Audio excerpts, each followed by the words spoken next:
Alright mga papi, so what's up? So today may upgrade tayong gagawin dito sa XR200 natin. Alright, so ngayong araw upgrade na natin yung clutch line niya. Instead of 5 speed gagawin natin siyang 6 speed mga papi. And then magpapalit tayo ng sprocket set, chain set, mga ganyan, engine sprocket, rear sprocket, pati ng chain. Alright, so punta tayo kay pareng Raymond. Gawin na natin tong Project XR Harabas 2.0 performance upgrade mga papi. Let's go. Alright mga papi, so nandito na tayo sa shop ni pareng Raymond. Ayun o, ayun na yung motor. Okay, so ito yung ipapalit natin sa clutch. Yan, gagawin na natin siyang 6 speed instead of 5 speed. Gawin natin siyang 6 speed. Yan o, clutch hub assembly. Alright, tapos ang twist natin mga papi, ang gagamitin nating clutch lining ay pang Bajaj, made in India. Alright, so itatry natin to mga papi. Itatry natin tong clutch lining na to. So gagamitin natin 6. So bali 1, 2, 3, 4, 5. Bali dalawang set ang gagamitin natin. Let's go. Ito muna. So ayan na muna mauuna. Ayan ang sinisimulan na ni pareng Raymond tanggalin. Tapos sunod na ilalagay natin is itong bago nating chain set. Ayan, gold yan mga papi. Yun, gold. Tapos sa sprocket naman mga papi, sa rear natin is 47 13T 47. Yan yung combination natin. Tapos ito yung chain natin. Ano, ayos. So tignan natin yung magiging performance ng motor after nating makabit yung clutch assembly, tapos itong sprocket assembly natin mga papi. So tignan natin kung anong magiging resulta sa takbo ng XR200 natin. Alright, so ayan mga papi ang pagkakaiba. Ayan ah, ito ang kailangan natin eh. Ito kasi ito 4 lang siya oh. Ito bali 6 para maging 6 yung lining na ilalagay natin mga papi. Kasi ito 5 lang yan, sagad na yan.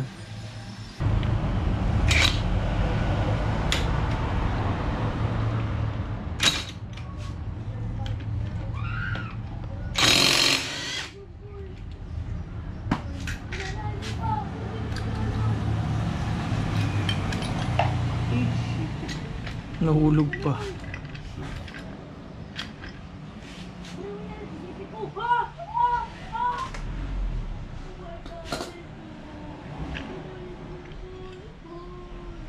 Hindi yung magyari, hindi gagamiton ta ano. Ayan na mga papi, sinisimulan ng ibalik. Ina-assemble na yung clutch natin mga papi. Ayan na, genuine ng City 150 na Bajaj. Try natin.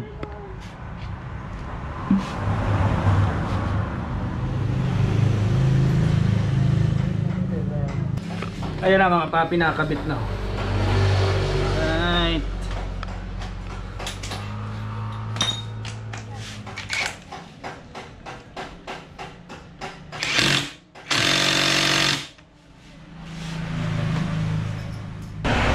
Okay guys, so natapos na yung clutch assembly natin. Sunod natin yung sprocket set. Alright, so matatapos na ang ano natin, performance upgrade ni Harabas 2.0 mga papi.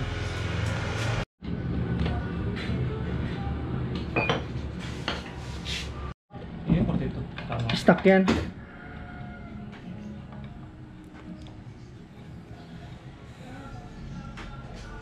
Kaya makaskas pa siya.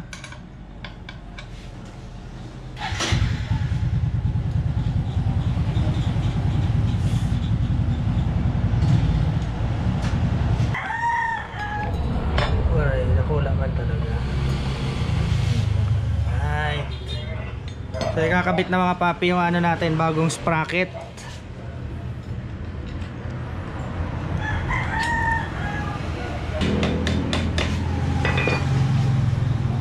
mga papi, nakakabit na yung ano natin, 13T 47T sa likod.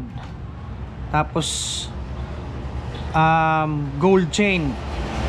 520 combination pa rin yan mga papi. So tignan nyo, mas bumagay siya sa motor, oh. Diba? Alright mga papi, so nakakabit na. So test ride natin mga papi. Tignan natin ang magiging performance ng ating XR200. Yan o, napakaganda. Lumitaw na yung chain niya, gold chain. Adjust.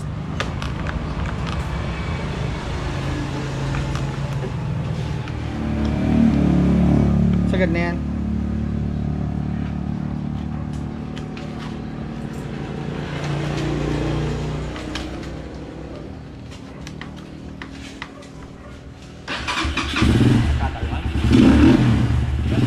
Naputol pa kaya?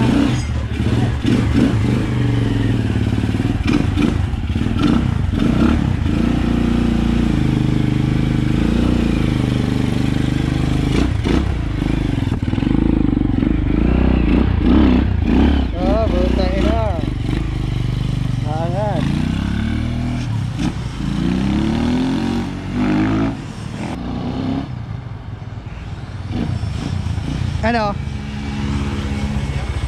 Ayos ang ano niya, power niya. Ayos na.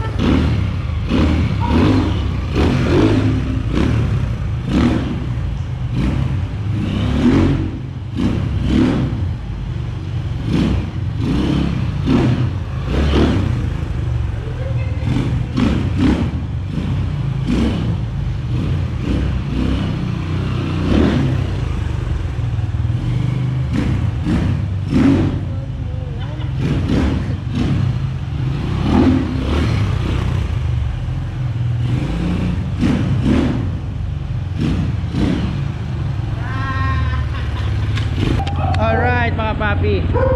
So patayin muna natin, napakaingay. Ayan. So ayan na mga papi. So tingnan na naman yan. Ayos. Maganda na yung ano natin. Ayan, naikabit na yung gold chain natin. 47T 1347 520 combination mga papi. Okay, tapos yung clutch lining natin, clutch assembly, naayos na. Okay. So next step is pipe. Yun na. Palitan natin yan ng full system na exhaust mga papi. So next video na lang yon. Tapos palitan natin to ng ito. Palitan ito. Tapos maglalagay tayo ng cover dito sa shocks. And tignan natin kung ano pa. Pero performance mga papi is okay na. Alright. So sa performance is okay na. Maganda na yung segunda natin, may ano na siya. May traction na siya sa segunda niya, di ba? Mga paakyat. Yan yung pinaka crucial mga papi. Yung may ano siya, may tawag sa amin yan, may kamang. Parang may gapang siya pagdating sa segunda mga papi. Kapag paakyat, gumagapang lang siya. So yun yung talagang gusto nating mangyari. Sa segunda niya magkaroon siya ng gapang. Sa primera niya may lakas siya sa mga paakyat, sa mga technicals mga papi. So yun. So next video natin mga papi, palit tayo ng exhaust, full system exhaust mga papi. Alright. So hanggang dito na lang muna mga papi. So see you next vlog. So abangan nyo ang susunod na mga setup natin dito sa XR200 natin. Tapos panoorin nyo kung kailan tayo magta-try mag-trail ngayon. Alright, peace.